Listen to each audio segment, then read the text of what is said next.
تحية كبيرة معاكم نويرة. تعالى هقولك بفطر في دهب ازاي. بس قبل ما احكي لك خليني اقولك معلومة بسيطة. ليه ناس بتيجي دهب وبتعشقها وناس تانية لما بتيجي من تاني يوم بتبقى عايزة تروح.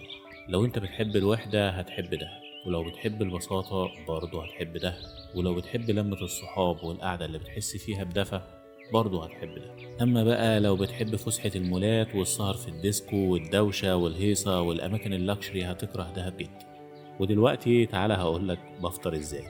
بص يا سيدي، انا بصحى قبل الشروق كده بشوية علشان احضر شروق الشمس على البحر، واللي بيجي دهب وما بيحضرش الشروق على البحر ده فايته كتير قوي. بعد كده بحدد هفطر اورينتال ولا كونتيننتال وبناء عليه ببدأ اتحرك. ودلوقتي انا قررت اديها احلى سندوتشات فول وطعمية. بطلع على مطعم المصريين او يم يم اطلب الاوردر بتاعي، يجهز لي السندوتشات اللي طلبتها، وعادة بطلب واحد فول وواحد طعمية وواحد بطاطس. باخدهم وبطلع على السوبر ماركت اجيب الحليب الجميل مع الفطار. بعد كده بتمشى على الممشى ادور على مكان حلو اقعد فيه علشان افطر. ودي اكتر حاجة جميلة في دهب، ان الدنيا مفتوحة، تدخل اي مكان تقعد في اي حتة، ودي حاجة مش هتلاقيها في اي مكان تاني.